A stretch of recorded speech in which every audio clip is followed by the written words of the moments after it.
Programang ito ay rated SPG. Striktong patnubay at gabay ng magulang ang kailangan. Maaaring may masiselang tema, lengguwahe, karahasan, sexual, horror o droga na hindi angkop sa mga bata. May bagong karakter na nga na ipapalabas at hindi nga alam kung sino nga itong si Pia sa buhay nga nito ni Tata. Isa nga ba siyang kaaway o kakampi nga nito ni Tata?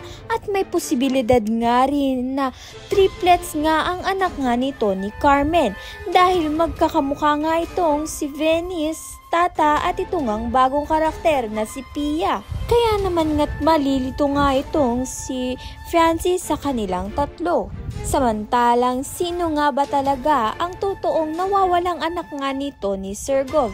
Ito nga bang si Venice o ito ngang si Tata? Kaya naman nga't nang magkaalaman na ay magdi-DNA test na nga sila. Ngunit bago nga malaman ang resulta ay ito ngang si Venice ay gusto ngang paslangin na nga itong si Tata.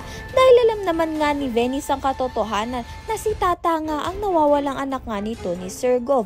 Ngunit nandito naman nga itong si Francis upang nga proteksyonan nga itong si Tata laban nga kay Venice. Kapag lumabas na nga ang resulta at naging match nga itong si Venice at si Tata dito nga kay Sergov ay may posibilidad nga na triplets nga talaga ang anak ni Carmen at nito ni Sergov.